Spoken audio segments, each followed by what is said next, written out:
Hello everyone, very good morning to all of you. आप सभी का एग्ज़ाम हंट में एक बार फिर से बहुत बहुत स्वागत है। तो फ्रेंड्स, कैसे हैं आप सभी और कैसे चल रही है आप सभी की पढ़ाई। आज भी हम जुड़े हैं डेली करंट अफेयर के कुछ इंपॉर्टेंट क्वेश्चंस के साथ। तो चलिए हम आज के क्लास को स्टार्ट करते हैं। इससे पहले हम पिछले वीडियो के प्रश्न को देखेंगे और समझेंगे कि उसका आंसर क्या है। तो पिछले क्लास में जो हमने प्रश्न था आपके लिए, वो प्रश्न है कि भारत के 68वें चेस ग्रैंड मास्टर बने अर्जुन कल्याण भारत के किस राज्य से संबंधित है। ऑप्शन नंबर ए था गुजरात, ऑप्शन नंबर बी था मुंबई, ऑप्शन नंबर सी था छत्तीसगढ़, ऑप्शन नंबर डी था तमिलनाडु। तो इसमें से आपको बताना था कि इसमें कौन सा इसका राइट आंसर होता। तो जी हाँ फ्रेंड्स, का राइट आंसर था ऑप्शन नंबर डी, तमिलनाडु। ठीक है, अब चलिए इनके बारे में थोड़ी जानकारी लेते हैं, फिर हम आज की सीरीज को स्टार्ट करते हैं। तो तमिलनाडु के अर्जुन कल्याण भारत के 68वें चेस ग्रैंड मास्टर बने जब उन्होंने सर्बिया में जीएम राउंड रॉबिन रुज़्माजोर 3 के 5वें दौर में ड्रैगन कौशिक को हराने के बाद 2500 ELO अंक को पार किया है।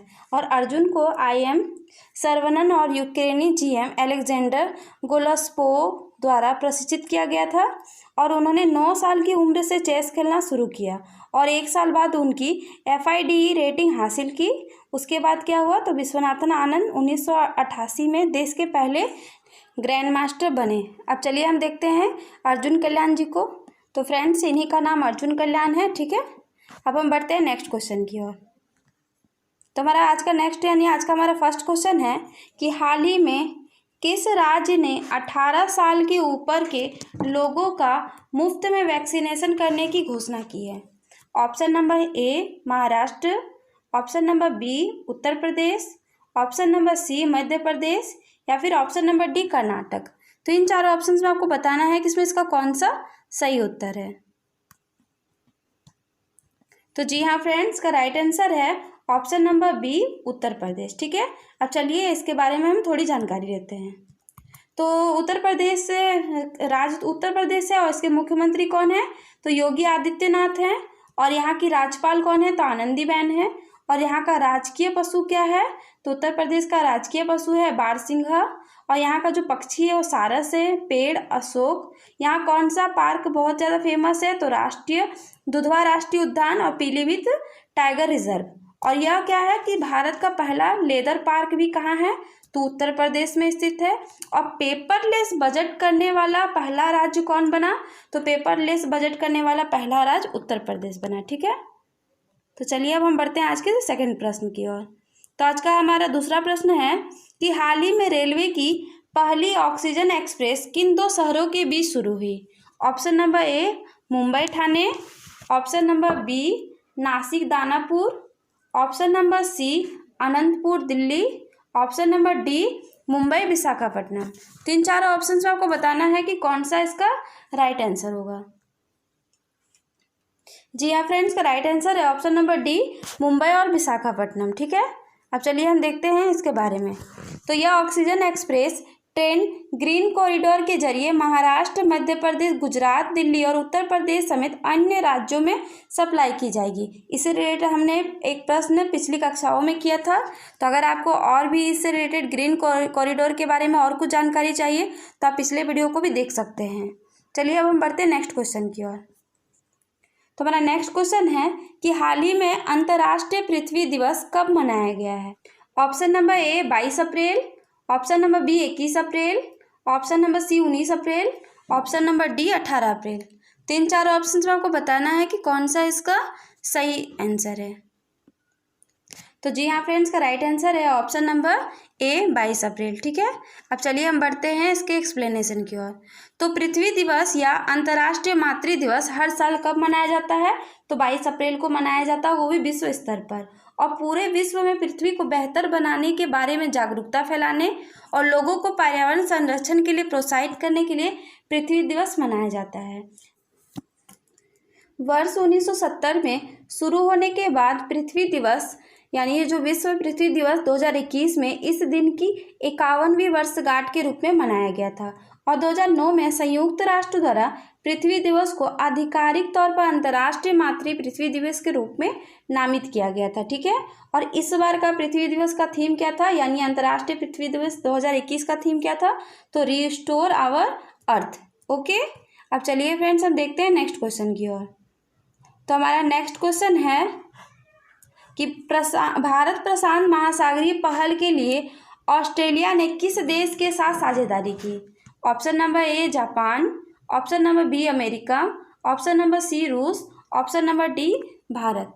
तो इन चारों ऑप्शंस में आपको बताना है कि कौन सा इसका राइट आंसर है। तो जी हाँ फ्रेंड्स, का राइट आंसर है ऑप्शन नंबर डी भारत। ठीक है, अब चलिए हम इसके बारे में थोड़ी जानकारी लेते हैं। तो ऑस्ट्रेलिया ने क्या किया था, तो ऑस्ट्रेलिया ने भारत प्रशांत महासागरीय पहल IPOI के तहत 81.2 मिलियन रुपए देने की घोषणा की थी। और नवंबर 2019 में पूर्वी एशिया शिखर सम्मेलन में भारतीय प्रधानमंत्री मोदी द्वारा IPOI का प्रस्ताव किया गया था। और ऑस्ट्रेलिया पहल के समुद्री पारिस्थितिकी स्तंभ में नई दिल्ली का सब प्रमुख है। यह पहल एक स्वतंत्र, खुले, समृद्ध भारत प्रशांत का समर्थन करने में मदद करेगी। इसलिए ऑस्ट्रेलिया भारत प्रशांत महासागरीय पहल साझेदारी दोनों देशों की इस साझा दृष्टि का मूल है। तो ऑस्ट्रेलिया की राजधानी कहाँ है फ्रेंड, तो कैनबरा है। और ऑस्ट्रेलिया की मुद्रा क्या है, तो ऑस्ट्रेलियाई डॉलर है। ऑस्ट्रेलिया के PM कौन है, तो स्कॉट मॉरिसन है। ठीक है, अब देखते हैं इनके PM को। तो आप देख सकते हैं फ्रेंड्स, इनके PM को, ऑस्ट्रेलिया के PM ये हैं।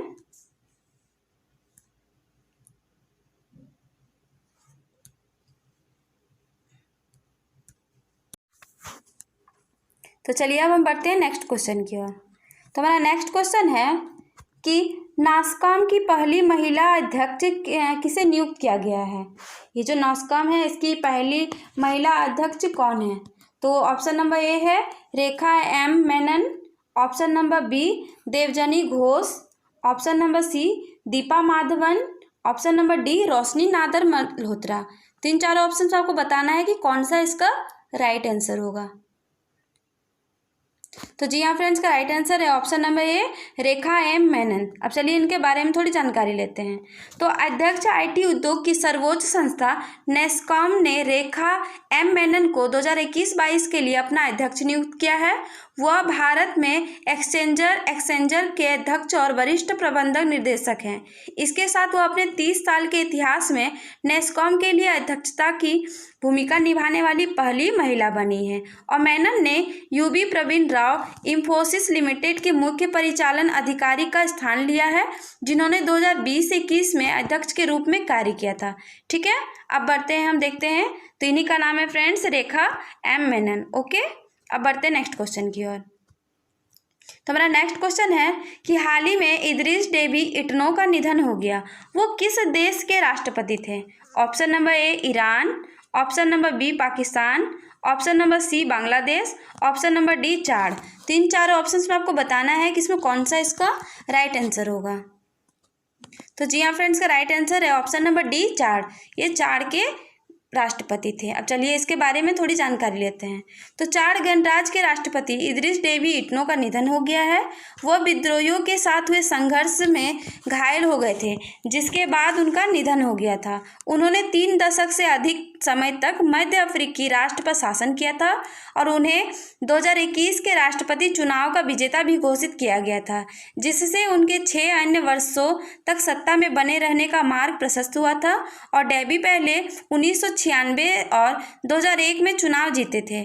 इसके बाद उन्होंने 2006, 2011, 2016, 2021 में भी जीत हासिल की थी। इसके बाद ही इनकी मृत्यु हो गई फ्रेंड्स। ठीक है, अब बढ़ते हैं नेक्स्ट क्वेश्चन की ओर। उससे पहले देख लेते हैं, इन्हीं का नाम है इदरीस डेबी इटनो। ओके, अब चलिए बढ़ते हैं नेक्स्ट क्वेश्चन की ओर। तो हमारा नेक्स्ट क्वेश्चन है कि केयर रेटिंग्स ने वित्त वर्ष 2020-21 में भारत की GDP ग्रोथ रेट कितने प्रतिशत रहने का अनुमान लगाया। Option number A 10.6%, option number B 12.6%, option number C 12.9% या फिर ऑप्शन नंबर डी 10.2%। तो इसमें आपको बताना है कि इसमें कौन सा इसका राइट आंसर होगा।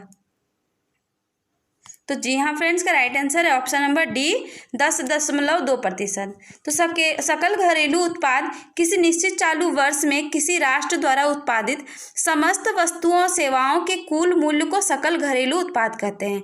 यानी जो जीडीपी है वो किसे कहते हैं, तो सकल घरेलू उत्पाद को कहते हैं। और केयर रेटिंग्स ने वित्त वर्ष 2021-22 के लिए भारत की जीडीपी यानी सकल घरेलू उत्पाद वृद्धि दर के अनुमान को घटाकर 10.2% कर दिया है।